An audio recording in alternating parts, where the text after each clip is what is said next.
Hello students, welcome to the SAP Player and it is a online educational platform जहां आपको competitive exams like UPSC, State PCS and SSC की तैयारी करवाई जाती है in a minimum cost because there is a only one mission of Prep Player to help you to fulfill your dream.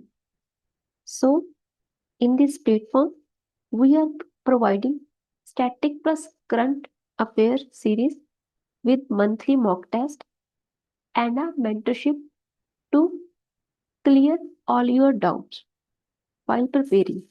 Okay, and from today on YouTube, we are going to launch our course for UPSC and state PCS exams totally free of cost. So, first subject is Indian economy.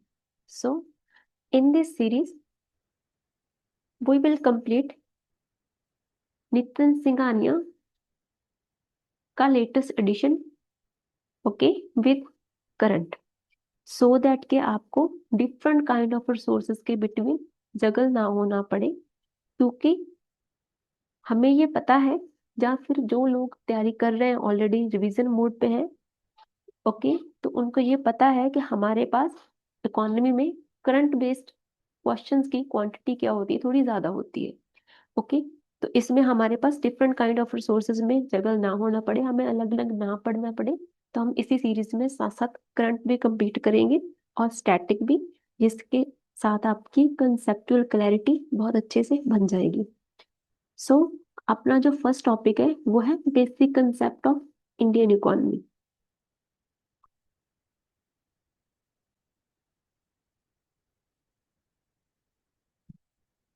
Okay तो as a UPSC aspirant और state PCS okay और अगर आपका specially अगर background नहीं है economy का तो हमारे पास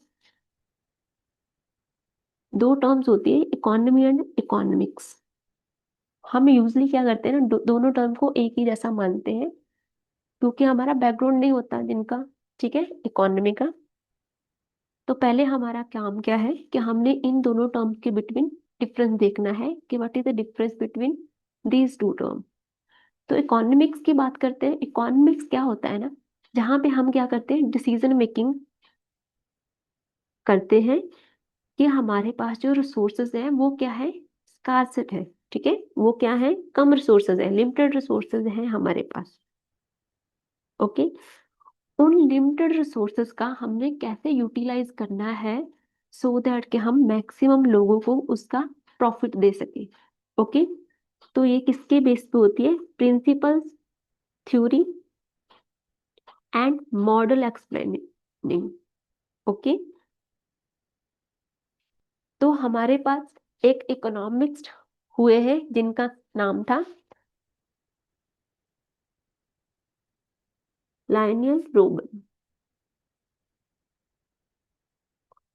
ओके इन 1935 में इन्होंने डिस्क्राइब किया था इकोनॉमिक्स को as a science of scarcity science of scarcity okay तो इकोनॉमिक्स की जब हम बात करेंगे ना हम करते हैं एक सब्जेक्ट की बात सब्जेक्ट की जिसके अंदर हम डिफरेंट काइंड ऑफ इकोनॉमी ठीक है क्योंकि इकोनॉमी के आगे हम टाइप पढ़ेंगे जिसमें हम mixed economy capital economy and non capital economy ठीक है जिसको हम सोशलिस्ट इकोनॉमी बोलते हैं तो इस सभी के सभी टाइप की इकोनॉमी की स्टडी करते हैं तो उसको हम बोलते हैं इकोनॉमिक्स ठीक है ये क्या है एक सब्जेक्ट है जिसमें हम किसके बारे में पढ़ेंगे डिफरेंट टाइप्स ऑफ इकोनॉमी कि कैसे हमने रिसोर्सेज को एलोकेट करना है कैसे हमारे पास फाइनेंशियल ट्रांजैक्शंस होगी वो सारी चीजें ओके तो ओवरऑल इकोनॉमिक्स अपने पास कितने टाइप्स की होती है टू टाइप्स की होती है first is micro economy, second is macro economy. Okay, तो जो हमारे पास माइक्रो इकोनॉमी है, माइक्रो इकोनॉमी का अनदर नाम क्या है? Price theory.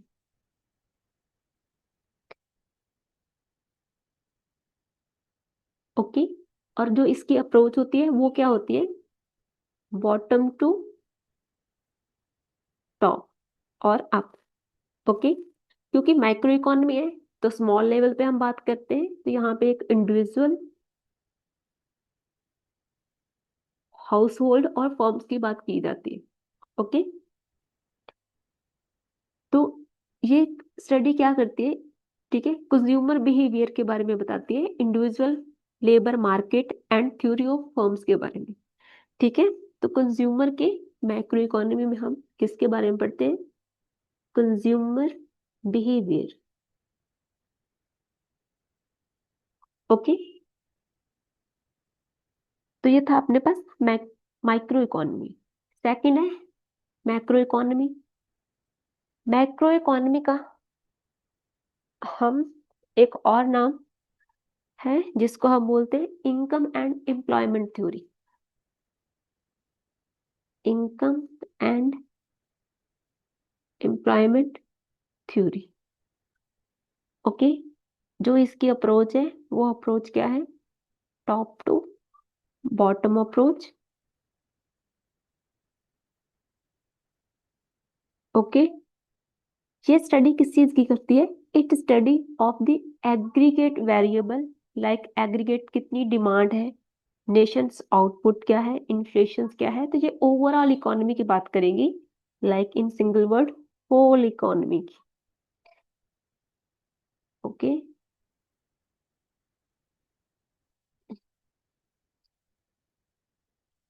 ओके, तो हमारे पास ना एक राइटर है, जब भी हम माइक्रो इकोनॉमी के बारे में रीड करते हैं, ठीक है, तो माइक्रो इकोनॉमी को as a separate branch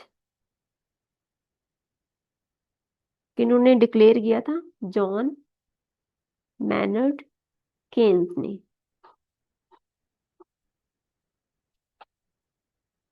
okay, उनकी जो बुक थी the general theory of employment, interest and money.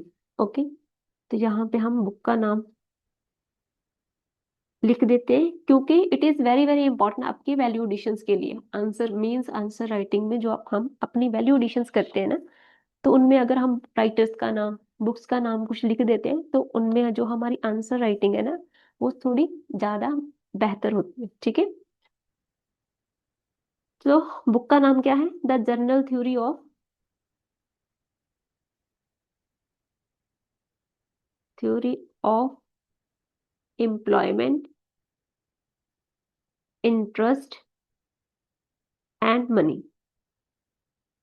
ठीक है, इस बुक में उन्होंने क्या बोला था? एज अ अमर्ज कर दिया था मैक्रो इकोनॉमी को as a different branch of economy. Okay, तो आई होप आपको micro economy and macro economy में डिफरेंस समझ आ गया होगा।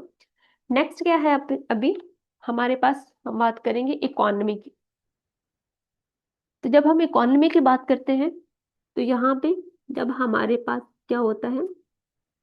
Economy, sorry, economics in action.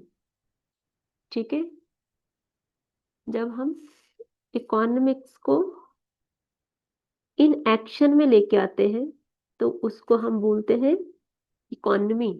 ठीक है, क्योंकि इकोनॉमिक्स में हम क्या पढ़ते हैं? डिफरेंट टाइप ऑफ इकोनॉमी के बारे में पढ़ते हैं। जैसे इंडिया की इकोनॉमी, यहाँ पे मिक्स्ड इकोनॉमी, तो ये क्या है? एक इकोनॉमी के एक टाइप है ना, सॉरी, इकोनॉमिक्स की एक टाइप है ना। ठीक है, इकोनॉमी के अंदर अपने पास एक टाइप। ओके, तो इकोनॉमिक्स इन एक्शन है, और सेकंड वर्ड इसमें क्या आ जाता है? रीजन आता है। ठीक है, जैसे इंडियन इकोनॉमी। ठीक है, इंडियन इकोनॉमी में राइज आया है, जब फॉल हो रहा है, इंडियन इकोनॉमी ग्रो हो रही है, यूएसए इकोनॉमी। तो इकोनॉमी की जब हम बात करते हैं, तो इट मीन्स हम किसी रीजन की बात कर रहे हैं। ओके, डेफिनेशन क्या है? A system that organise, production को ऑर्गेनाइज करेगा, distribution, and consumption of the good and services. Purpose क्या है? To satisfy to satisfied human wants using limited resources. Okay, क्योंकि हमारे पास रिसोर्सेज क्या है? लिमिटेड है। तो उन लिमिटेड रिसोर्सेज का हम कैसे यूज कर सकें to benefit the maximum people. Okay, now next हम करेंगे टाइप ऑफ इकोनॉमी। तो इकोनॉमिक की जो टाइप है, ओके, टाइप ऑफ इकोनॉमिक्स। तो इकोनॉमिक्स की type, first is capital, capitalist economy. Capitalist economy, Adam Smith को हम as a father of capitalist economy consider करते हैं। ठीक है, इसमें क्या है? प्राइवेटाइजेशन ज्यादा होती है, गवर्नमेंट इंटरवेंशंस बहुत कम होती है। ठीक है, और यहाँ पे कंपटीशन क्या होगा? बहुत ज्यादा होगा,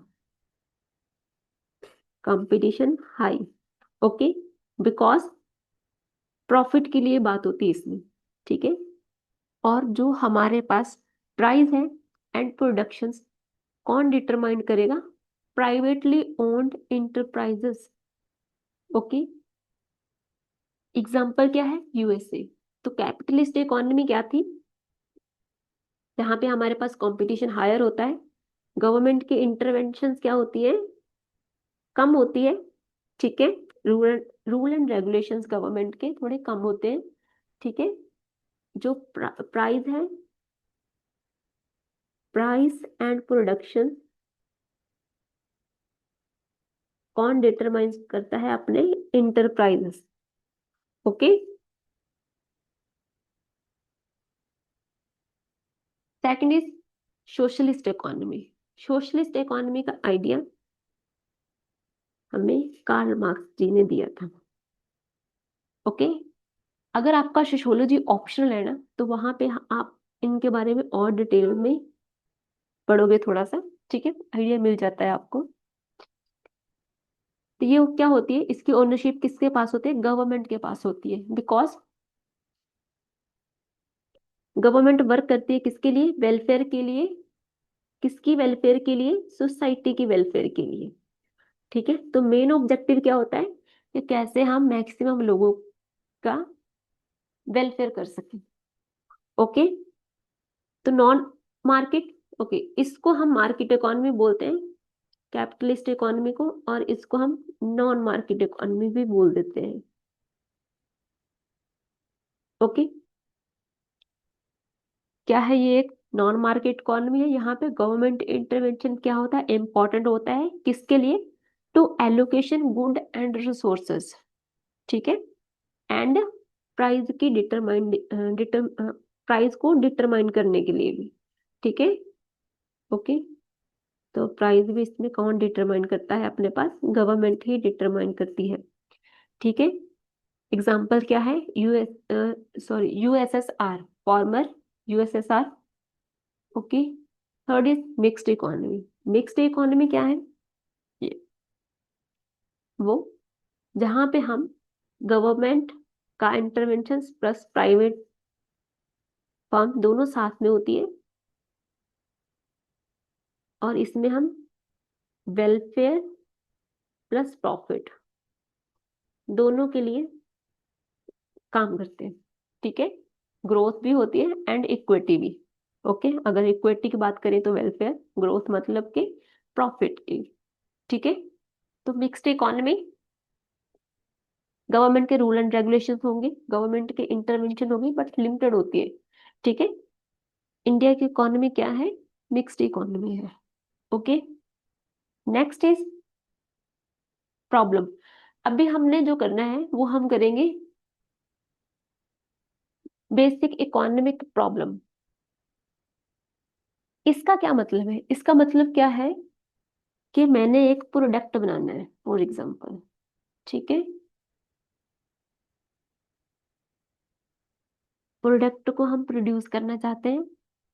उस प्रोडक्ट को प्रोड्यूस, सबसे पहले मेरे पास क्वेश्चन क्या होगा? मुझे कौन सा प्रोडक्ट बनाना है, किस चीज की डिमांड है। ओके, किस चीज की नीड है, हाउ टू प्रोड्यूस, फिर उसके लिए हम क्या देखते हैं कि कौन सी टेक्नोलॉजी यूज हो रही है, किस टाइप की लेबर है उसमें, उसमें टेक्नोलॉजी का ज्यादा ज्यादा यूज है, जहाँ फिर हमारे पास किसका है, कैपिटल इंटेंसिव है। ओके, फिर नेक्स्ट होता है हमारा for home to produce.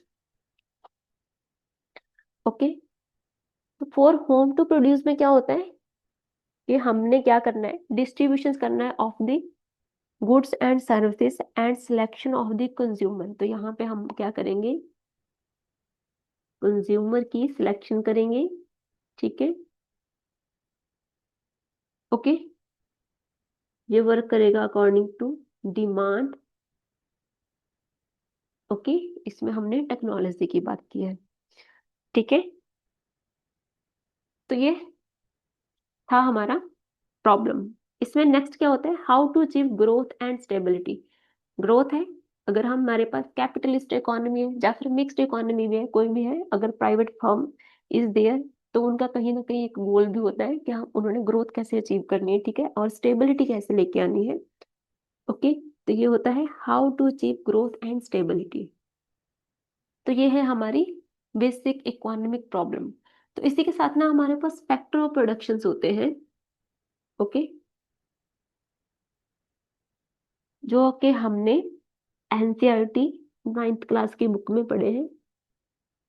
Factor of productions, इसके साथ इसके रिगार्डिंग अपने पास प्रीलिम्स में ऑलरेडी क्वेश्चन पूछा जा चुका है, तो इसको भी हम अच्छे से पढ़ेंगे अभी।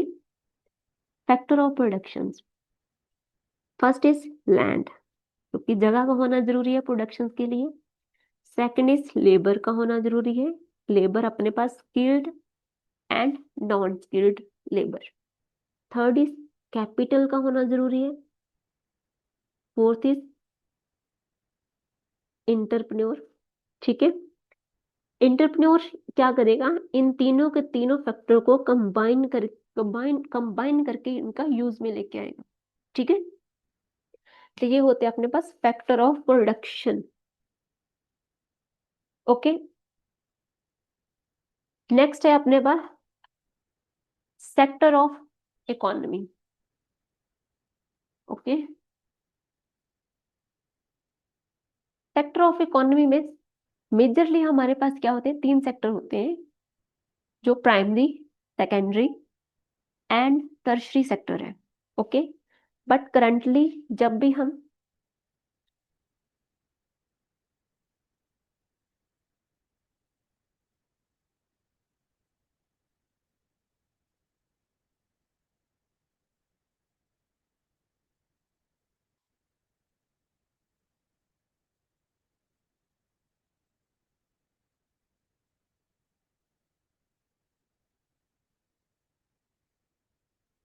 ओके, तो हमारे पास क्या होता है ना, मेजरली हमारे पास तीन सेक्टर होते हैं, primary sector, secondary sector and tertiary sector. Okay, लेकिन करंट टाइम पे जब हम न्यूज़पेपर पढ़ रहे हैं, कोई रिपोर्ट पढ़ रहे हैं, इंडियन वे पढ़ा हमने, ओके, बजट के बारे में पढ़ा, तो हमारे पास क्या होता है वहां पे और भी बहुत सारे सेक्टर दिए होते हैं। तो इस वीडियो में हम अभी वो सब के सब सेक्टर, ठीक है, जो सब वो सभी सेक्टर हम पढ़ेंगे जो अभी न्यू भी इमर्ज हुए हैं। ओके, तो फर्स्ट सेक्टर है हमारे पास प्राइमरी सेक्टर।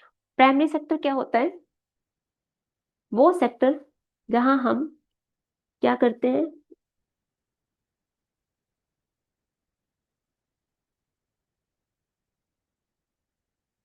ओके, तो अभी हम पढ़ेंगे sector of the Indian economy.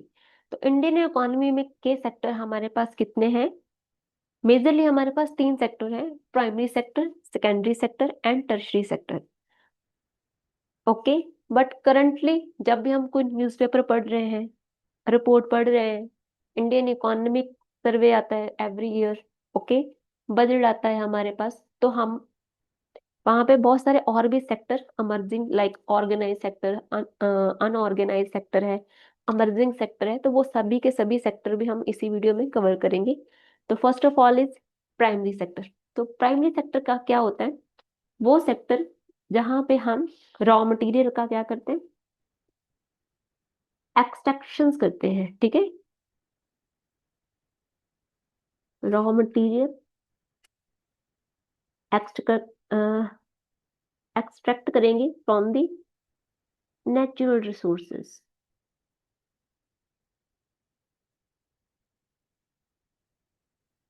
Okay, तो फिर इसी रॉ मटेरियल का हम यूज करते हैं for the secondary sector. Okay, example क्या है? एग्रीकल्चर है, फॉरेस्ट्री है, फिशिंग है, माइनिंग है, क्वायरिंग है। ओके, अभी लेटेस्ट डेटा इसका पढ़ लेते हैं।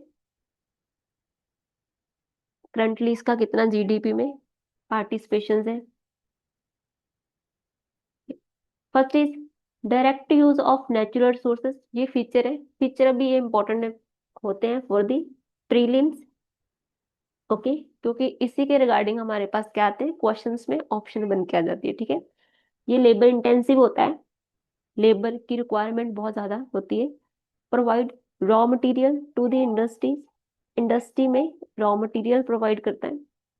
And major source for the employment in rural area because dominance of agriculture. ठीक है, डेटा क्या है? As per 2025 share in GDP 15 to 16% है। एम्प्लॉयमेंट में क्या है? 42 to 45% of the total work force. Okay, government focus, ये स्कीम्स है गवर्नमेंट की, तो ये इंपॉर्टेंट होता है अपने पास मेंस आंसर राइटिंग के लिए। ठीक है, ओके, तो ये था हमारे पास primary sector. Next is secondary sector. Secondary sector क्या है? यहाँ पे हमने रॉ मटेरियल का मैन्युफैक्चरिंग करनी है। ओके, तो दिस सेक्टर क्या करता है? ट्रांसफॉर्म करेगा raw material into finished good. Okay, जो कि हम मार्केट में क्या करते हैं? प्रेजेंट करते हैं। Okay, finished good means final goods. Okay, manufacturing, construction, electricity, gas, water supply, ये सब क्या है? सेकेंडरी सेक्टर का पार्ट है। ओके, इसका डेटा है जो है, इसका डेटा जीडीपी में इसका है पार्ट है 27%, एम्प्लॉयमेंट में 25%। ओके, की प्रोग्राम गवर्नमेंट के through make in India programme है, पीएलआई स्कीम है जो टेक्नोलॉजी आईटी सेक्टर वो उन सभी के लिए वर्क कर रहा है। ठीक है, आत्मनिर्भर भारत है, डिजिटल इंडिया है, स्टार्टअप इंडिया, ये सारे क्या है? गवर्नमेंट के इनिशिएटिव है to grow the secondary sector, के कैसे हम सेकेंडरी सेक्टर में बढ़िया और परफॉर्म कर सकते हैं। ओके,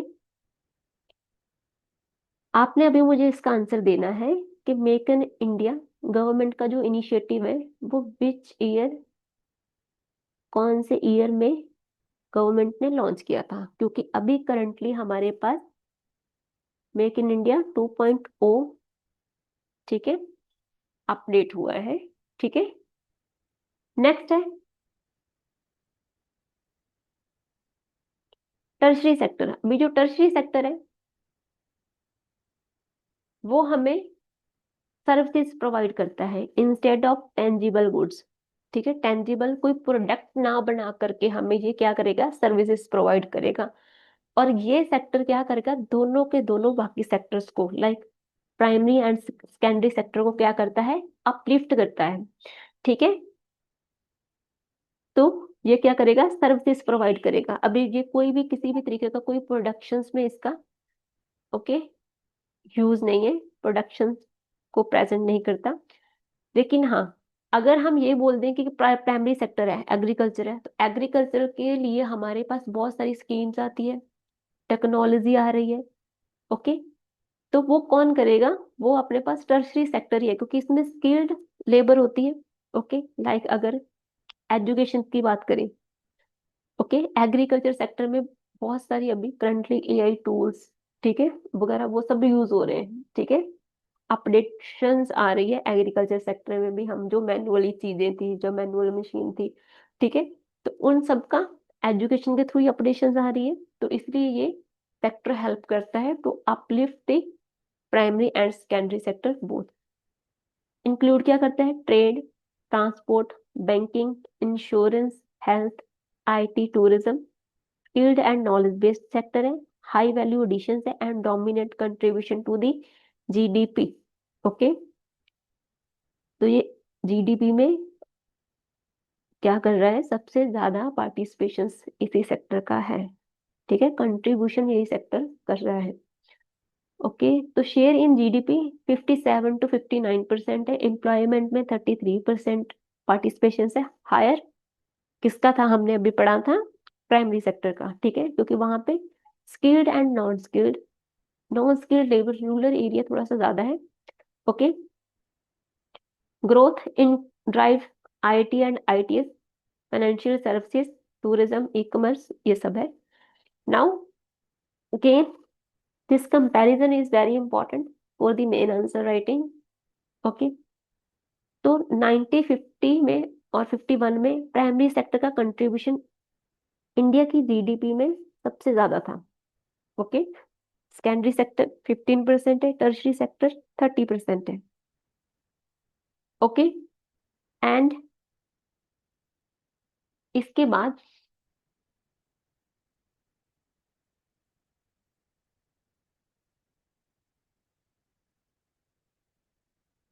ओके, तो इसका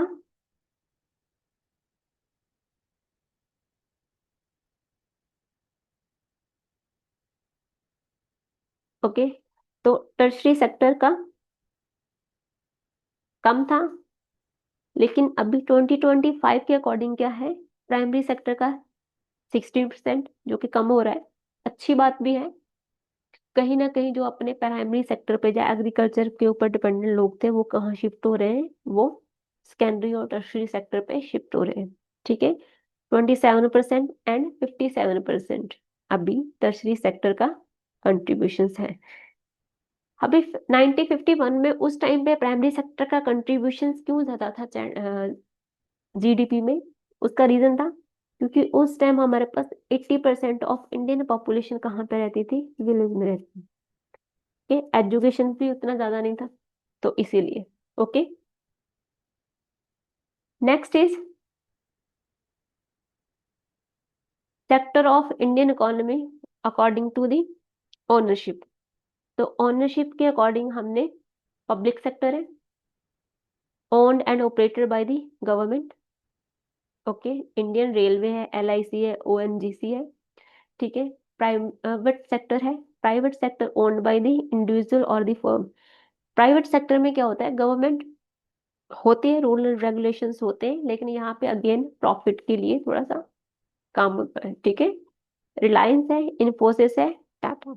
ओके, ज्वाइंट सेक्टर है, कोलैबोरेशन ऑफ बोथ, जब अपने पास गवर्नमेंट प्लस कोई भी प्राइवेट फर्म साथ में मिलके काम करती है, that is Maruti Suzuki Oil India limited.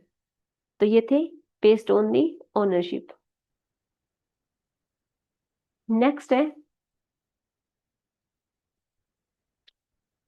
ऑर्गेनाइजल base पे, ठीक है, according to the organise sector है। ऑर्गेनाइज सेक्टर क्या होते हैं? जो गवर्नमेंट जॉब होती है, रजिस्टर्ड फर्म है जो गवर्नमेंट के अंदर रजिस्टर्ड है, ठीक है, या फिर जिनको गवर्नमेंट क्या करती है? रन करती है। ओके, अनऑर्गेनाइज सेक्टर क्या होते हैं? Daily veg worker, street vendor, small vendors हो गई, ठीक है, क्योंकि इन्होंने किसी भी टाइप का कोई भी टैक्स पेमेंट नहीं करनी होती, ठीक है। ओके, ये किसी भी एक्ट के थ्रू गवर्नमेंट में के अंडर नहीं होते। तो ऑर्गेनाइज सेक्टर क्या होता है? जो किसी भी ज्यादा कंपनी एक्ट के थ्रू है, ओके, तो वो गवर्नमेंट का एक पार्ट है, ठीक है, जहाँ उनको कहीं ना कहीं कुछ टैक्स का पार्ट, ओके, होता है। तो ये हमारे पास क्या होते हैं? ऑर्गेनाइज सेक्टर होते हैं। अनऑर्गेनाइज सेक्टर हमने कर लिए हैं। नेक्स्ट इज अमर्जिंग सेक्टर, जो अभी रिसेंट टाइम पे इमर्ज हो रहे हैं,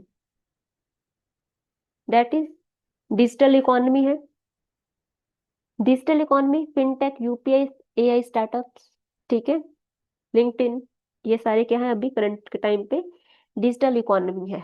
ओके, बिटकॉइन, ओके, ये सारी एकदम। Green economy, renewable energy, EVs, solar power. Blue economy क्या है, ओशन बेस्ड रिसोर्सेज है, फिशरीज है, पोर्ट्स है। गिग एंड प्लेटफॉर्म इकोनॉमी क्या है, Swiggy, Ola, Urban Clap, work space. Knowledge based economy क्या है, रिसर्च एंड डेवलपमेंट है, एजुकेशन है, इनोवेशन एंड हब्स। ओके, तो ये थे हमारे पास अमर्जिंग सेक्टर। अमर्जिंग सेक्टर में गिग इकोनॉमी के बारे में बहुत न्यूज होती, तो it is very very important. Digital economy, it also important, and blue economy. Okay, तो ये थे हमारे इकोनॉमिक सेक्टर। इसके बिना ना हमारे पास और भी होते हैं सेक्टर टू। ओके, जिनको हम क्वार्टनरी सेक्टर,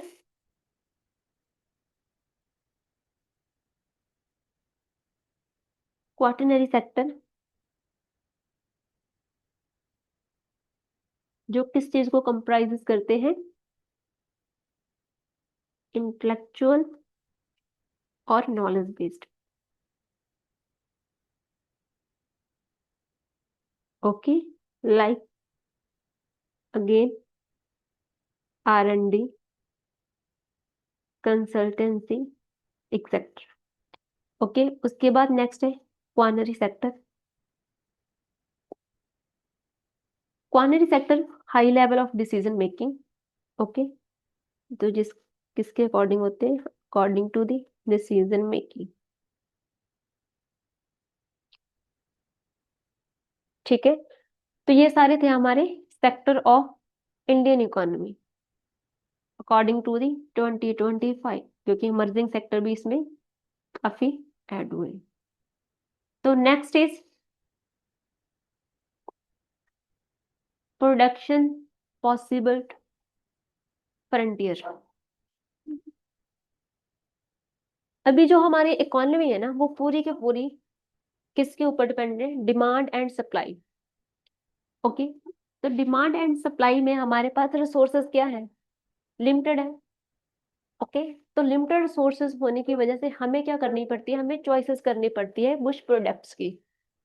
ठीक है, क्योंकि हम अपने सारी की सारी नीड्स को फुलफिल नहीं कर सकते, तो इसलिए हम किसके बारे में पढ़ते हैं, प्रोडक्शन पॉसिबल फ्रंटियर्स। ओके, तो नाउ व्हाट इट मींस, इसका मतलब है कि हम हमारे पास जो अब अवेलेबल रिसोर्सेज है और क्या है, टेक्नोलॉजी, जितने भी अवेलेबल रिसोर्सेज हैं एंड टेक्नोलॉजी है, उस टेक्नोलॉजी का यूज करके हमने कोई भी टू प्रोडक्ट्स लाइक,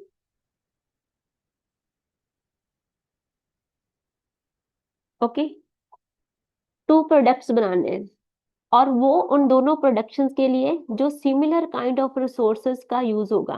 ठीक है, जैसे मैंने एग्जांपल ले ली यहाँ पे मोबाइल फोन और लैपटॉप। मोबाइल और लैपटॉप है, और इन दोनों का ऑलमोस्ट क्या है, सिमिलर यूज होता है, सारे के सारे रिसोर्सेज प्लस टेक्नोलॉजी का। ओके, तो इन दोनों में से मैंने किसकी प्रोडक्शंस करनी है, सो दैट कि मेरे पास जितने भी नंबर ऑफ रिसोर्सेज है फाइनाइट, ठीक है, रिसोर्सेज हैं, उनका मैं एफिशिएंटली यूज कर सकूं। ओके, तो ये होता है अपने पास प्रोडक्शन पॉसिबिलिटी फ्रंटियर। ओके, और इसके साथ हम मेक श्योर ये करते हैं कि हमारे पास किसी भी रिसोर्सेज का, किसी भी टेक्नोलॉजी का अच्छे से यूज हो सके। ठीक है, हमने एफिशिएंटली उस रिसोर्सेज को यूज किया हो। ओके, तो इसकी कर्व बनाते हैं पहले तो, जिसके अकॉर्डिंग ये पूरा का पूरा अपना काम करता है।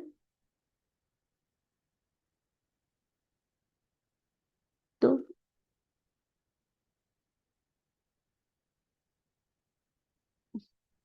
1 सेकेंड।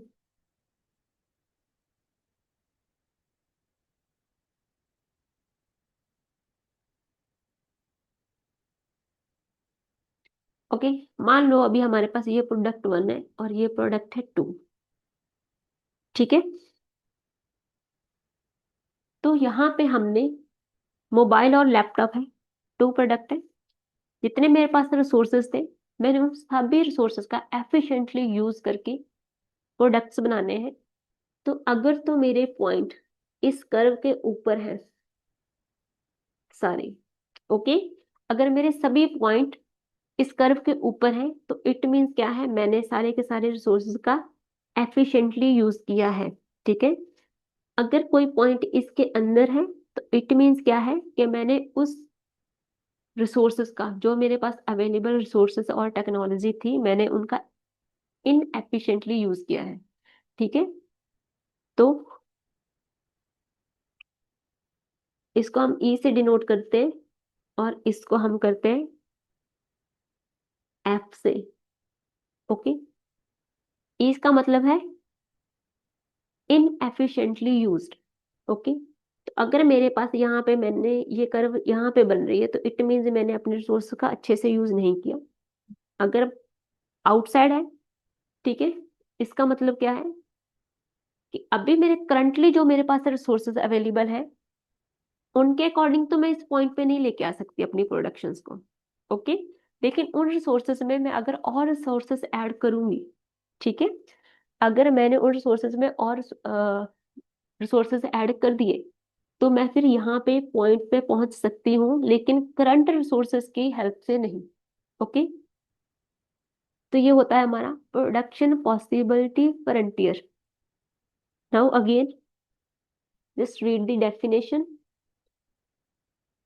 प्रोडक्शन पॉसिबिलिटी फ्रंटियर क्या है, शो करता है maximum possible combination of two goods और services that an economy can produce using all its resources efficiently and with available technology। तो जितने मेरे पास रिसोर्सेज अभी अवेलेबल हैं, जितनी टेक्नोलॉजी अभी अवेलेबल है, मैंने उन रिसोर्सेज का एफिशिएंटली यूज करना है। किया है या नहीं किया, तो ये सारा हमारे पास पीपीएफ शो करता है। ठीक है, नेक्स्ट क्या है फीचर्स अगेन।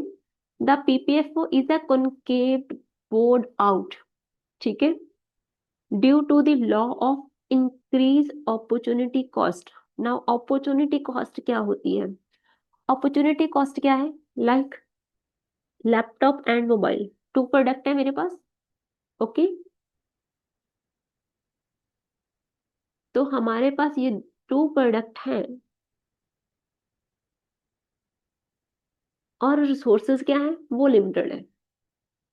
ओके, तो जो मेरे पास लिमिटेड रिसोर्सेज हैं उनकी हेल्प से मैं क्या कर सकती थी, मोबाइल थे वो तो 10 बना सकती थी, 10 मोबाइल की प्रोडक्शन हो सकती थी। लेकिन लैपटॉप की जो प्रोडक्शन थी वो क्या थी, 2 थी। ओके, नाउ अपॉर्चुनिटी कॉस्ट क्या करेगा कि मैंने कितनी फॉरगन किया है, कितने मोबाइल की वैल्यू को मैंने फॉरगन किया है टू प्रोड्यूस दी लैपटॉप। अगर मैंने 2 लैपटॉप और बनाने थे, ठीक है, 2 लैपटॉप की प्रोडक्शन के लिए मुझे 10 मोबाइल का क्या करना पड़ा, सेक्रीफाइस करना पड़ा। तो अपॉर्चुनिटी कॉस्ट क्या होती है, ठीक है, कि if more scarce resources are used to produce particular goods, less resources are available for the production of the another goods. ठीक है, तो यहाँ पे हमारे पास क्या होगा, there is always exist a cost of having little more of one goods in the term of the other goods. Okay, तो यहाँ पे हमेशा यही होगा। ठीक है, 2 है, अगर मैंने इन 2 लैपटॉप की वैल्यू को फॉरगन कर देते हम, तो हम क्या प्रोडक्शन कर सकते थे, 10 मोबाइल फोन की। ओके, तो ये होता है अपने पास opportunity cost. As production of one goods increase, more and more resources must be diverted from the other goods. ठीक है, causing a rising opportunity cost. तो इससे क्या होगा, हमारी अपॉर्चुनिटी कॉस्ट क्या हो जाती है, राइज हो जाएगी। तो क्लियर है ये सारा। नेक्स्ट क्या है अपने पास, बस MRT।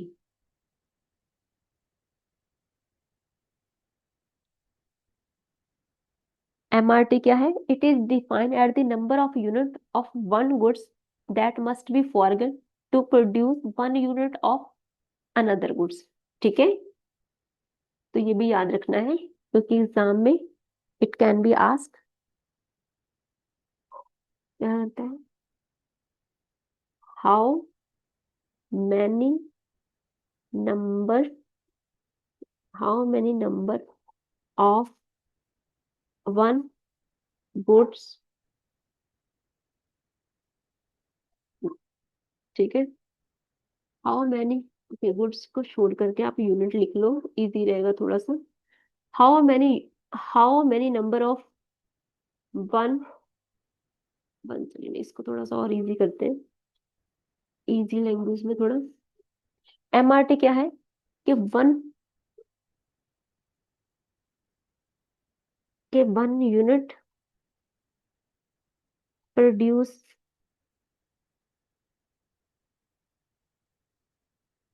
To for good one unit of other goods और प्रोडक्ट। ठीक है, कि कितनी,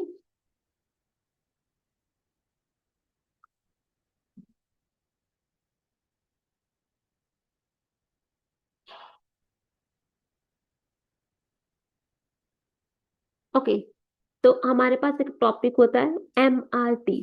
तो MRT का मतलब क्या होता है, ये डिफाइन करता है as the number of unit of one goods that must be forgone. ठीक है, ये क्या करेगा, number of unit of one goods that must be forgone to produce one unit of another goods. Simple मतलब क्या है कि आपने एक यूनिट प्रोड्यूस करने के लिए कितने यूनिट ऑफ अनदर प्रोडक्ट की फॉरगन की है। ओके, तो ये होता है अपने पास MRT। आई होप आपको अभी MRT, opportunity cost and PPF को फ्रंटियर, ठीक है, आपको भी क्लियर हो गया होगा। नेक्स्ट हमने पढ़ना है इसकी करेक्टरिस्टिक्स। ठीक है, उससे पहले बेसिक कंसेप्ट, स्कार्सिटी क्या होती है, लिमिटेड रिसोर्सेज होते हैं, रिस्ट्रिक्शन प्रोडक्शन पॉसिबिलिटीज होती है, क्योंकि रिस्ट्रिक्शन लगाई होती है किसके द्वारा, गवर्नमेंट के द्वारा। ओके, चॉइस होती है, economy must choose one combination from many possible ones on the curve. ठीक है, क्योंकि economy is all about the choices, कि हमें चॉइस करनी पड़ेगी बिटवीन द रिसोर्सेज। ठीक है, अपॉर्चुनिटी कॉस्ट, अपॉर्चुनिटी कॉस्ट क्या होती है, to produce more of one goods some quantity of another must be sacrifice. अगर मैंने एक लैपटॉप प्रोड्यूस करना है तो मुझे कितने मोबाइल फोन का सेक्रीफाइस करना पड़ेगा। ठीक है, एफिशिएंसी, क्योंकि सिमिलर काइंड ऑफ रिसोर्सेज क्या होते हैं, यूज हो रहे हैं। ओके, एफिशिएंसी, एफिशिएंसी क्या होती है, पॉइंट ऑन दी कर्व। अगर कर्व में, ये हम ऑलरेडी कर चुके हैं, कर्व के ऊपर पॉइंट है, तो हमने सारे के सारे रिसोर्सेज का, सभी रिसोर्सेज का हमने क्या किया है, एफिशिएंटली यूज किया है। अगर इनवर्ड्स है तो इनएफिशिएंसी है, आउटवर्ड्स है तो not possible with the current resources. अगर इसमें हम रिसोर्सेज और ऐड कर लेते हैं तो पॉसिबल है, बट अगर मेरे पास जो रिसोर्सेज हैं उन्हीं रिसोर्सेज की हेल्प से मैं ये पॉसिबल नहीं हो सकता। ओके, ठीक है। तो ये था unattainable production point outside the curve, not possible with current resources and technology. Okay, next is, ये भी हमने कर लिया है, जस्ट रीड करते हैं इसको। When an economy move from one point two another point, ठीक है, it indicate reallocation of the resources. एक पॉइंट से दूसरे पॉइंट की ओर अगर मूवमेंट हो रही है तो हम इसमें क्या कर रहे हैं, reallocation of resources, producing more of one goods and less of the another goods. It is called moment along the curve, ठीक है। Outward shift, inward shift, cause क्या क्या होते हैं ये इंपॉर्टेंट है मेंस के लिए। अगेन, इकोनॉमिक ग्रोथ, अगर इकोनॉमी में ग्रोथ हो रही है तो हमारी जो पॉसिबिलिटी कर्व है वो क्या आ जाएगी, आउटसाइड, ठीक है। Increase in the resources, economy and economy can produce more of both goods, ठीक है, दोनों गुड्स। क्योंकि अगर हम एक का सेक्रीफाइस कर रहे हैं तो वो तो नहीं होगा, क्योंकि उसमें तो हमारे पास अपॉर्चुनिटी कॉस्ट आ जाएगी, ठीक है, एमआरटी प्रेजेंट होगा। इनवर्ड कॉस्ट क्या है, कि इकोनॉमी में फॉल आया है, ठीक है, और इकोनॉमी में हमें क्राइसिस देखने को मिल रहा है।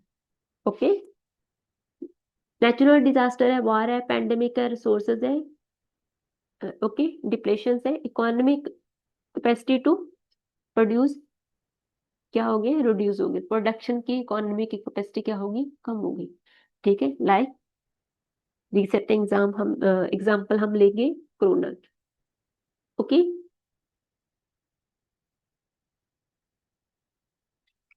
Next is moment along the PPF, concave होती है टू द ओरिजिन पॉइंट, ये हम ऑलरेडी कर चुके हैं, ठीक है। नेक्स्ट है मार्केट स्ट्रक्चर ऑफ इकोनॉमी। अब ये मार्केट स्ट्रक्चर जब हम इकोनॉमी का पढ़ रहे हैं तो यहाँ पे हमने क्या पढ़ना है, कि कैसे हम गुड्स एंड सर्विसेज का लेन देन कर रहे हैं, कैसे बायर बाय कर रहे हैं और सेलर उसको, सेलर जो है वो उसको सेल कर रहे हैं।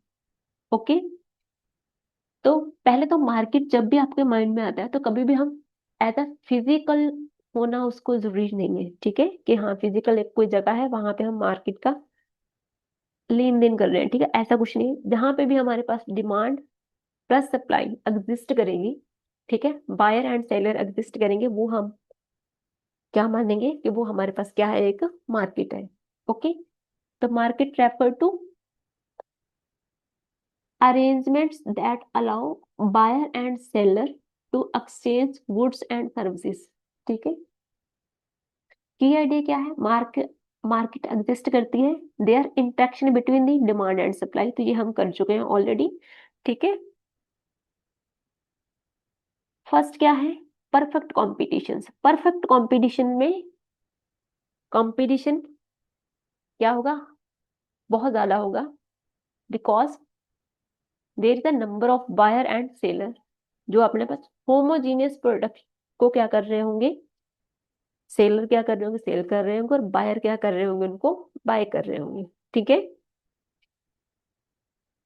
तो ये है हमारे पास परफेक्ट कंपटीशन। परफेक्ट कंपटीशन अभी a market structure with a large number of small firms producing homogeneous product and free entry and exit. तो इसमें कंपटीशन क्या होगा, बहुत ज्यादा होगा, ठीक है। फीचर क्या क्या है, हमने large number of buyer and seller हमने पढ़ लिया है। इडेंटिकली प्रोडक्ट क्या होंगे, ऑल एस्पेक्ट साइज क्वांटिटी में ऑलमोस्ट क्या होंगे, सिमिलर होंगे। Okay, seller have free to entry और एग्जिट। सबसे इंपॉर्टेंट क्या है कि आपसे ये पूछा जा सकता है, क्योंकि फीचर्स के according he again conceptual clarity is very very important for the prelims. Okay, तो हमारा क्या है, यहाँ पे हमें ये छोटे छोटे जो पॉइंट है ना उनको याद रखना बहुत इंपॉर्टेंट है। ओके, और इसमें क्या है, एंट्री और एग्जिट टोटली क्या है, फ्री है। तो इसकी हम एग्जांपल ले लें, क्या, agriculture. Okay, second is monopoly. Monopoly क्या है, a market with only one seller producing क्या है, unique product with no close substitute. Substitute will be there but उतना क्लोज नहीं होगा, ठीक है, परफेक्ट सब्स्टिट्यूट नहीं होगा टोटली। ओके, एंड सेकंड क्या होता है इसमें, इसमें जो प्राइस होता है ना, डिस्क्रिमिनेशन होती है, प्राइस क्या होता है, डिफरेंट डिफरेंट होता है for different different type of consumer के लिए, ठीक है। एग्जाम्पल जैसे हम इसमें हम रीड करते हैं, रेलवे। तो रेलवे है, railway booking, sleeper, general, AC, first AC, second AC, every type of consumer आता है, and every type of consumer के लिए डिफरेंट टाइप, डिफरेंट क्या है, प्राइजेस है। ओके, तो मोनोपोली क्या है, there exist only one seller selling product and the product has no close substitute. Okay, single seller selling product हो गया, फीचर्स, नो क्लोज सब्स्टिट्यूट, ये हो गया। रिस्ट्रिक्शन एग्जिट करती है यहाँ पे, ठीक है, रिस्ट्रिक्शंस होंगी फॉर एंट्री एंड एग्जिट के लिए। Okay, restriction will be there. Okay, हमने इसका एग्जांपल भी कर लिया। नेक्स्ट है मोनोप्लास्टिक कंपटीशन। मोनोप्लास्टिक कंपटीशन में क्या होता है, मोनोप्लास्टिक कंपटीशन में हम पढ़ रहे हैं, मैनी सेलर होते हैं, डिफरेंशिएटेड प्रोडक्ट होते हैं, ठीक है, but not identical similar. Like अगर मैं बात इसमें कर ले हम मोबाइल फोन की एग्जांपल ले दे एक, अगर इससे भी और इजी एग्जांपल ले लें तो सॉप हो गया, टूथपेस्ट हो गया, ठीक है। तो यहाँ पे हमारे पास क्या है कि प्रोडक्ट तो बहुत सारे होते हैं, सेलर भी बहुत सारे हैं, बायर भी बहुत सारे हैं, ठीक है, लेकिन जो प्रोडक्ट होगा ना वो आइडेंटिकली सिमिलर नहीं होगा, ठीक है, हर एक में थोड़ा थोड़ा डिफरेंट होगा, ठीक है, डिफरेंस विल बी देयर। और इसमें भी हमारे पास क्या होता है, एंट्री और एग्जिट के लिए रिस्ट्रिक्शन होगी, ठीक है। Firms are free to entry और exit to the industry at any time, ठीक है, but not as free like a perfect competition. तो यहाँ पे एंट्री और एग्जिट फ्री है, लेकिन उतना फ्री नहीं है जितना हमारे पास क्या है, परफेक्ट कंपटीशन में है। ओके, नेक्स्ट है अपने पास ओलिगोपोली। ओलिगोपोली क्या है, market dominated by the few large firms that control the majority of the market share. Okay, इसकी एग्जांपल अगर मैं करते हैं तो हम एक सीमेंट इंडस्ट्रीज के बारे में अगर हम रीड करें, ऑटोमोबाइल। ओके, इसमें कंपटीशन क्या होगा, among the few, the exit few. और इसमें क्या होगा, एग्जिट और एंट्री के बैरियर एग्जिस्ट करेंगे, तो इसमें भी हमारे पास क्या होगी, रिस्ट्रिक्शंस होगी, ठीक है। ओके, तो ये था हमारे पास मार्केट स्ट्रक्चर। नेक्स्ट है रूल एंड रेगुलेशंस। कौन कौन करता है मार्केट स्ट्रक्चर को, first is competition commission of India, prevent करेगा अब्यूज और dominance and the cartel, like एक ही सेक्टर की या एक ही फर्म की डोमिनेशन को प्रिवेंट करने के लिए, सो दैट के बाकी के सेक्टर भी एग्जिस्ट कर सकें, तो इसलिए कंपटीशन कमीशन ऑफ इंडिया उन चीजों का ध्यान रखता है। सेबी क्या है, सिक्योरिटी प्रोवाइड करेगा। ओके, रेगुलेट स्टॉक मार्केट, इनको हम आगे भी बहुत अच्छे से पढ़ेंगे। ठीक है, ट्राई क्या करता है, रेगुलेट टेलीकॉम सेक्टर को रेगुलेट करते हैं। रेरा क्या करता है, रियल स्टेट सेक्टर में फेयरनेस, ठीक है, के बारे में। सेक्टर हमने पढ़ लिए, एग्रीकल्चर है, परफेक्ट कंपटीशन, रेलवे मोनोपोली है, एफएमसीजी है, मोनोप्लास्टिक कंपटीशन, ठीक है, टेलीकॉम ओलिगोपोली है, डिफेंस प्रिक्योरमेंट मोनो सोनो, ठीक है। इसका मतलब क्या है, यहाँ पे हम ओनली सिंगल बायर, ठीक है, यहाँ पे हमारे पास जो सिंगल बायर हो, ओके, लाइक इंडियन गवर्नमेंट है for the defence equipment. Okay, तो ये थे हमारे sector of Indian economy. Next है डिमांड एंड सप्लाई। अभी कोई भी मार्केट कब एग्जिस्ट करेगी, हमने क्या पढ़ा है कि जब हमारे पास डिमांड एंड सप्लाई एग्जिस्ट करेगी। ओके, तो डेफिनेशन क्या है, डिमांड रेफर करती है quantity of goods and services that consumer is willing and able to purchase at given price and time period। तो जब डिमांड की हम बात करते हैं तो डिमांड का मतलब हम कभी भी डिजायर नहीं लेके आते। ओके, कि मेरी एक डिजायर है, मैंने कार को बाय करना है, तो that is a desire. Demand कब कंसीडर करेंगे, तब जब मेरी एक डिजायर थी, मेरे पास उतने मेरे एक्सपेंसेस हैं, उतनी मेरी इनकम है, जब मनी है मेरे पास कि मैं उस अपनी डिजायर को क्या कर सकती हूँ, पूरा कर सकती हूँ, ठीक है। Okay, when desire plus ability and willingness to pay are present, ठीक है, तो डिमांड एग्जिस्ट करेगी जब हमारे पास कंज्यूमर की विलिंगनेस भी होनी चाहिए कि एक प्रोडक्ट का इतना प्राइस है, ठीक है, उस प्राइस के अकॉर्डिंग क्या है, कंज्यूमर उसको बाय करने को रेडी है, sorry. Okay, law of demand. तो लॉ ऑफ डिमांड में हम क्या पढ़ते हैं, हम ये देखते हैं कि डिमांड में अगर आप अपने पास किसी भी प्राइस, किसी भी प्रोडक्ट का प्राइस क्या होगा, राइज हो जाएगा, इंक्रीज होगा, तो उसकी डिमांड क्या हो जाएगी, डिक्रीज हो जाएगी। कब होगा लेकिन ये तब होगा जब बाकी के बाकी सारी की सारी थिंग्स हैं, इकोनॉमी में कोई क्राइसिस नहीं है, रॉ मटेरियल का कोई प्राइस नहीं बढ़ा, बाकी सभी की सभी चीजें क्या है, कांस्टेंट है। ओके, तो तब हमारे पास लॉ ऑफ डिमांड क्या होता है, अप्लाई होता है। Okay, when the price of a good falls, its quantity demanded क्या होता है, राइज हो जाता है। एंड व्हेन प्राइस राइजेस होता है, डिमांड क्या होती है, फॉल्स हो जाती है। ठीक है, इसको हम क्या बोलते हैं, सिट्रस पेरिबस, ठीक है। इनवर्स रिलेशनशिप है between the price and demand, जो कि हम यहाँ पे देख ही चुके हैं, ठीक है। नेक्स्ट क्या है, this is rightward shift. Inverse relationship को क्या करते हैं, शो कर रहे हैं, ठीक है, लेफ्टवर्ड। ओके, इंडिविजुअल डिमांड क्या है, demand of a single consumer. Demand, market demand क्या है, जब हमारे पास total demand of all consumer for a goods. Okay, next है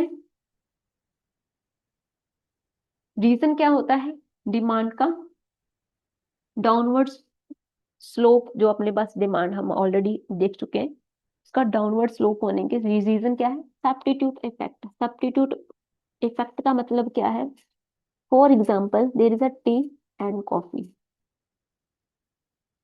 ओके, अगर मेरे पास टी का प्राइस राइज हो रहा है तो definitely I will shift on the coffee, ठीक है, क्योंकि मेरी इनकम क्या है, इसमें बाकी सारी की चीजें क्या होनी चाहिए अपने पास, कांस्टेंट है ना। ओके, ओके, इनकम मेरी सेम है, टी का प्राइस बढ़ गया तो मैं इसके सब्स्टिट्यूट के ऊपर क्या कर जाऊंगी, शिफ्ट कर जाऊंगी। Okay, as price rises consumer shift to the substitutes. Income effect क्या है? प्राइस राइज करेगा, रियल इनकम फॉल्स हुई है तो डिमांड क्या हो जाएगी, तब भी अपने पास डिक्रीज हो जाएगा। ये हमने ऑलरेडी पढ़ लिया है। ठीक है। Law of diminishing marginal units. Okay. Each extra unit give let satisfactions. तो अगर मैं किसी भी यूनिट्स के ऊपर, किसी भी प्रोडक्ट के ऊपर एक्स्ट्रा इन्वेस्ट कर रही हूँ, ठीक है, लेकिन मुझे उससे उतनी सेटिस्फेक्शन नहीं मिल रही, तब भी हमारे पास क्या होगा, डिमांड क्या हो जाएगी, फॉल आउट हो जाएगी। ठीक है। Newer buyer effect. तब भी हमारे पास डिमांड डिमांड सॉरी प्राइस हम क्या कर देंगे, कम कर देते हैं, क्योंकि हम अट्रैक्ट करना चाहते हैं मार्केट में नए बायर को। ठीक है। तो ये होते हैं reason of the downward slope के reason. It is very very important for again prelims. ठीक है। नेक्स्ट है गुड्स। एक्सेप्शंस क्या क्या है डिमांड में? तो यहाँ पे गिवन गुड्स है, वेलबन गुड्स है, फ्यूचर एक्सपेक्टेशंस है एंड नेसेसिटीज है। अगर तो आपको गिवन गुड्स पता है, ओके, तो आप इसके डिस्क्रिप्शंस का मीनिंग समझ गए होंगे। अगर नहीं पता तो फर्स्ट हम टाइप ऑफ गुड्स करेंगे, देन अगेन इसी स्लाइड पे आएंगे। तो अभी हम कर रहे हैं पहले type of goods. Okay. Type of goods में, ओके, टाइप ऑफ गुड्स में हमारे पास है 6 type of goods. Okay. Substitute goods.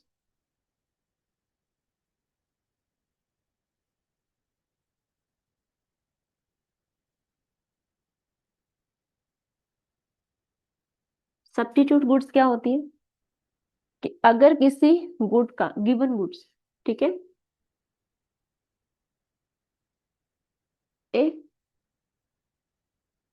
Price of given goods क्या हो जाएगा, इंक्रीज हो जाएगा, देन डिमांड क्या होगी, उस प्रोडक्ट की डिक्रीज हो जाएगी। रीजन, ठीक है, ओके, क्या है, क्योंकि हम हमारे पास सिंपल एक लॉ के अकॉर्डिंग ये वर्क करता है। ठीक है, like T and coffee. Okay. Clear है कि अगर मेरे पास एक प्रोडक्ट है, ओके, अगर उस प्रोडक्ट का प्राइस मेरे पास इंक्रीज हो गया तो मैं शिफ्ट कर लूंगी उसके दूसरे सब्स्टिट्यूट पे। अगर कॉफी का मुझे लग रहा है कि प्राइस इंक्रीज हो गया, ठीक है, तो मैं टी के ऊपर शिफ्ट करूंगी। ठीक है। If price of given goods increase, then demand क्या हो जाएगी, उसकी डिक्रीज हो जाएगी, और सब्स्टिट्यूट की डिमांड क्या हो जाएगी, इंक्रीज हो जाएगी। ठीक है। एंड सब्स्टिट्यूट की क्या हो जाएगी, डिमांड इंक्रीज हो जाएगी। क्लियर है। Next is complementary goods.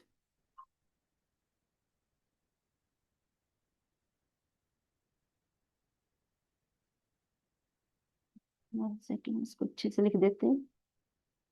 Complementary goods, complementary goods क्या आता है? Example, again T plus sugar ले लें, और या फिर हम मिल्क को कंसीडर कर लें। ओके। अगर मेरे पास शुगर का प्राइस क्या हो रहा है, इंक्रीज हो रहा है, देन मेरी टी के लिए भी डिमांड क्या हो जाएगी, डिक्रीज हो जाएगी। ओके। अगर मिल्क का प्राइस इंक्रीज हो रहा है, तब भी मेरी टी की डिमांड क्या होगी, डिक्रीज हो जाएगी। Okay. So if the price of the complementary goods increase, then demand of the given commodity क्या हो जाएगी, डिक्रीज हो जाएगी। क्लियर है। ओके। कॉम्प्लीमेंट्री गुड्स क्या था, एक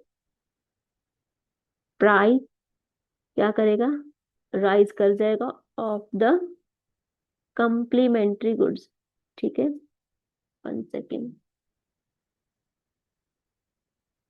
of complementary good, then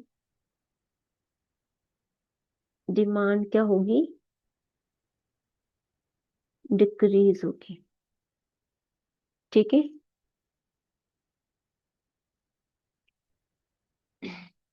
next is normal goods. Normal good क्या होती है?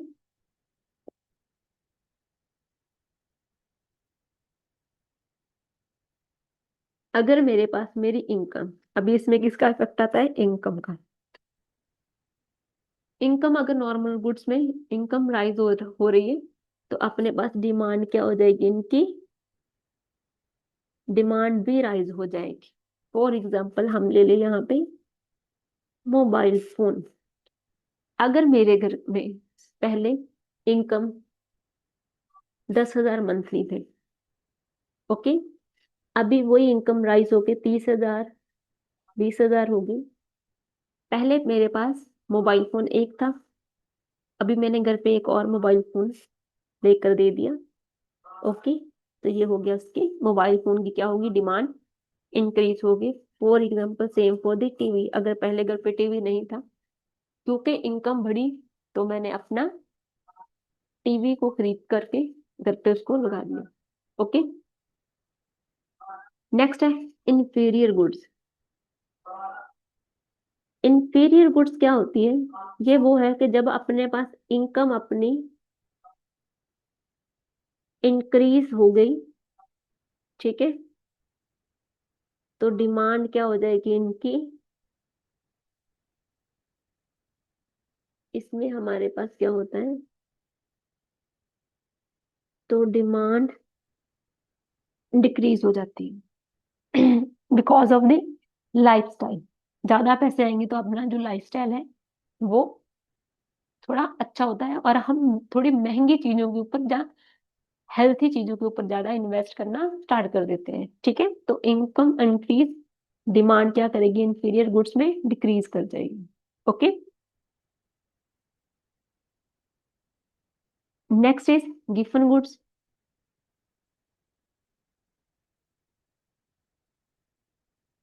गिफन गुड्स अब क्या होती है? गिफन गुड्स वो गुड्स है कि जब हमारे पास इकोनॉमी में क्राइसिस आ गया, फॉर एग्जांपल, जब वैसे ही अपने पास कमोडिटीज के क्या हो गए? प्राइस क्या हो गया? बहुत ज्यादा राइज हो गई, तो हम ना उनके अल्टरनेटिव पे शिफ्ट होना स्टार्ट कर देते हैं। क्यों? क्योंकि हमने लाइफ सर्वाइवल के लिए प्रोडक्ट्स को कंज्यूम करना जरूरी होता है। ठीक है, एग्जाम्पल के थ्रू समझते हैं इसको। गिवन गुड्स फॉर एग्जाम्पल, मेरे पास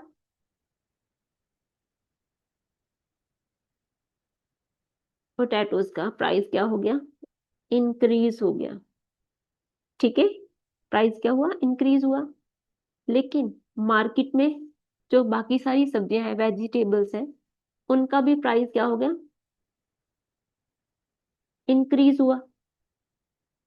ओके, तो मुझे तब भी एज कंपैरिजन, अगर मैं और कोई वेजिटेबल खरीद रही हूँ, फॉर एग्जाम्पल उसका प्राइस अभी करंटली 30 है, पोटैटो, जो अपने पास पोटैटोज थे उनका प्राइस पहले 10 था, अभी इंक्रीज होकर 15 हो गया, तो स्टिल मैं किसको चूज करूंगी?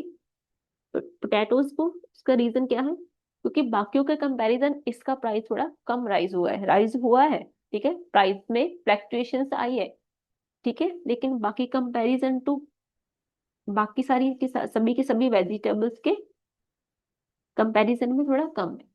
ओके, तो ये था हमारे पास given goods. Now go for the next one is वेलबन goods. तो वेलबन गुड्स क्या होता है? वेलबन गुड्स वो गुड्स है जिनका अगर प्राइस इंक्रीज होता है ना, तो कंज्यूमर जो होते हैं वो मोर अट्रैक्टिव होते हैं उन कमोडिटीज को खरीदने के लिए। फॉर एग्जाम्पल ब्रांडेड क्लोथ्स और watches. Okay, watches and clothes.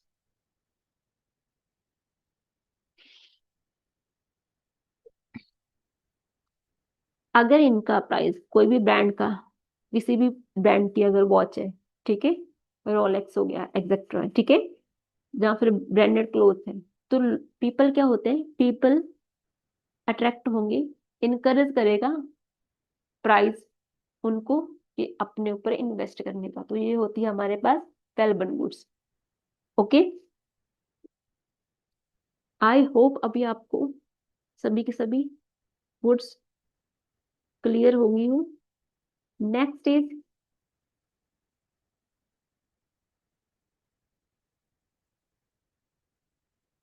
Supply. अभी हमने डिमांड पढ़ लिया, डिमांड।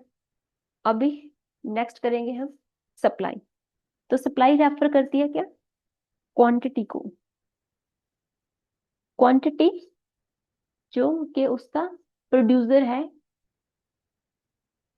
उसके ऊपर इफेक्ट करेगी, ठीक है।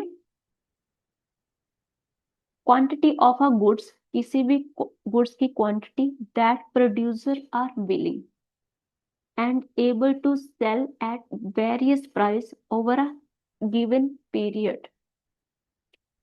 Like demand, it require both ability भी चाहिए हमारे पास और willingness भी चाहिए।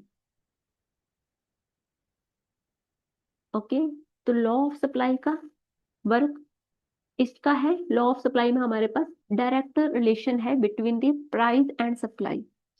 डिमांड में हमने क्या पढ़ा था, डिमांड में हमने पढ़ा था कि there is a inverse relationship between the price and demand.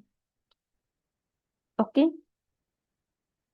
when the price of a good increase, the quantity of supplied also क्या करेगी, इंक्रीज कर जाएगी, ठीक है, जिसको हम सेट्रस पेरिबस बोलते हैं। ओके, अगर प्राइस 10 था क्वांटिटी, तो ये स्टेबल थे, हमें ये सारा क्लियर सब पूरा क्लियर हो जाता है, ठीक है। तो नेक्स्ट क्या है, लॉ ऑफ सप्लाई हमारा क्लियर है अभी। एक्सेप्शंस क्या है इसमें, एग्रीकल्चर गुड्स सप्लाई क्या है, फिक्स्ड है in short term. For example harvest seasons में हमारे पास टेक्नोलॉजी मशीनरी का थोड़ा ज्यादा यूज होता है, ठीक है। नेक्स्ट है पेरिमिशेबल गुड्स, जिनको हम स्टोर करके रख लें। Okay, seller must sell regardless of the price. Future expectations है, मैंने कुछ क्वांटिटीज को स्टोर करके रखा है, किस लिए, क्योंकि मुझे एक्सपेक्टेशंस है कि कहीं फ्यूचर में जाके इनका प्राइस क्या होगा, राइज होगा, ठीक है। गवर्नमेंट रिस्ट्रिक्शंस है, प्राइस कैप्स एंड कोटास। तो गवर्नमेंट ने कुछ प्राइस कैप्स लगा रखे हैं, ओके, अपडेशंस में प्राइस के रॉज राइज करने में, ठीक है। तो गवर्नमेंट की कुछ रिस्ट्रिक्शंस है या कोटास हमारे पास है, ठीक है। तो ये होता है अपने पास supply. Elasticity of supply, change in the quantity supply किसके ऊपर डिपेंड करेगी, उसके प्राइस के ऊपर। ओके,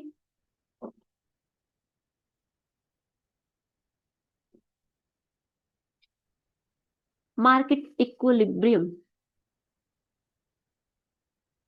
हमने ना इससे पहले पीपीएफ को पीपीएफ पढ़ा था, तो वहां पे भी हमने यही देखा था कि हम जो प्रोडक्शन है वो हम लिमिटेड रिसोर्सेज से ज्यादा करना चाहते हैं, ठीक है, सो दैट कि हम सभी के सभी रिसोर्सेज का अच्छे से यूज कर सकें। वो भी एक चीज थी।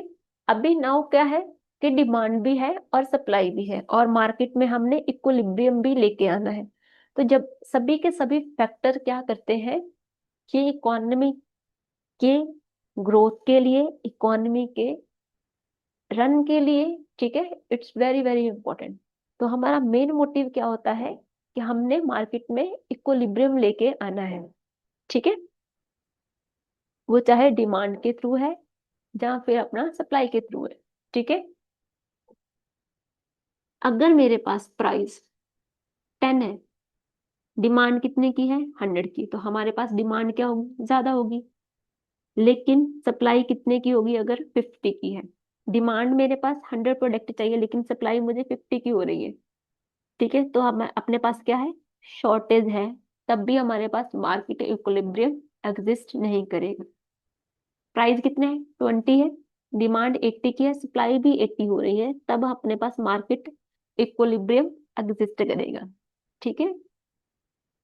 नेक्स्ट इज 30 है, अगर मेरे पास प्राइस इंक्रीज हो गया तो सप्लाई भी क्या करेगी, इंक्रीज होगी, क्योंकि there is a direct relation. Okay. लेकिन डिमांड क्या हो जाएगी, कम हो जाएगी। क्यों, क्योंकि there is a inverse relation between the price and demand. Okay. तो यहाँ पे हमारे पास क्या है, सरप्लस। तो सरप्लस भी जब होगा इकोनॉमी में, तब वो किसके ऊपर इफेक्ट करेगा, डिमांड के ऊपर इफेक्ट करेगा। ठीक है। एक्सेस डिमांड क्या करेगा, डिमांड, एक्सेस डिमांड है, शॉर्टेज है, प्राइस क्या हो जाएंगी, राइजेस हो जाएंगे, क्योंकि डिमांड ज्यादा है। डिमांड मेरे पास ज्यादा प्रोडक्ट्स की है, डिमांड फॉर एग्जांपल 100 की है, लेकिन सप्लाई कितने की हो रही है, 50 की। तो क्या हो जाएगा, तब उनका क्या कर देंगे, प्राइस को राइज करके लोग बेचना स्टार्ट कर देते हैं। ठीक है, यही होता है ना अपने पास सिंपल मार्केट में भी। ठीक है। एक्सेस सप्लाई है, अगर सप्लाई ज्यादा होगी, डिमांड कम की है, तो प्राइस क्या हो जाते हैं, फॉल हो जाते हैं, तो प्राइस हम उनका कम करके भी उनको सेल करना स्टार्ट कर देते हैं। ठीक है। Market forces automatically move to the economy towards the equilibrium, जिनको हम बोलते हैं, जिनको बोला जाता है invisible hand. Invisible hand concept किसने दिया था, एडम स्मिथ ने। उनके अकॉर्डिंग क्या था कि मार्केट में इनविजिबल हैंड में अपने पास क्या क्या चीजें आ जाती है, लाइफ, सेल्फ इंटरेस्ट हो गया किसी का भी। ठीक है, क्योंकि अगर किसी ने, मेरी रिक्वायरमेंट है और मैं एफिशिएंट हूँ उसको बाय करने में, ठीक है, मेरे पास उतने एक्सपेंसेस हैं कि मैं किसी भी प्रोडक्ट को किसी भी कॉस्ट में बाय कर सकती हूँ, तो वो मेरा क्या है, इनविजिबल हैंड है, क्योंकि मेरा सेल्फ इंटरेस्ट भी एग्जिस्ट कर रहा है वहां पे। ठीक है। तो इनविजिबल हैंड क्या होता है, एडम स्मिथ ने अपनी बुक, यहाँ पे अगेन बुक के नाम है the theory of moral sentiment, the theory of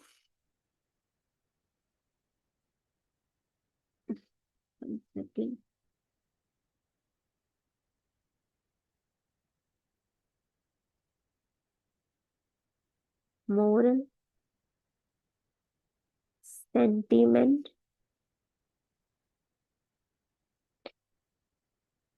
okay.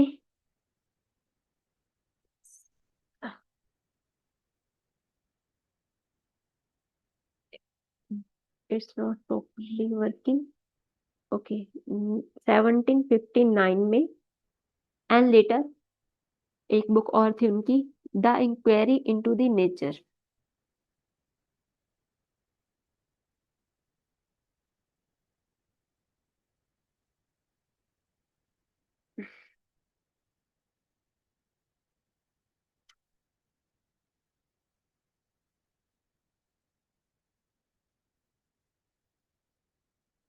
Into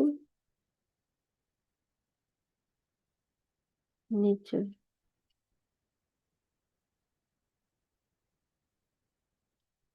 and cause of wealth of nations, एक और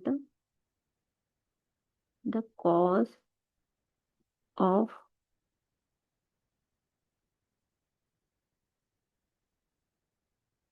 वेल्थ ऑफ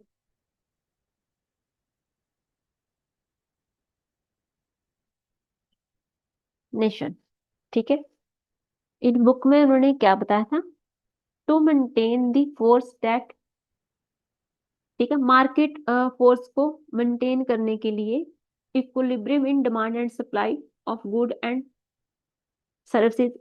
ठीक है, क्या होना चाहिए, फ्रीली होना चाहिए। मतलब क्या, इसके अकॉर्डिंग क्या था, इनके अकॉर्डिंग ये था कि जो गवर्नमेंट का इंटरवेंशन है ना, वो कम से कम होना चाहिए, जिनको इन्होंने नाम दिया था laissez faire. Okay, laissez fair.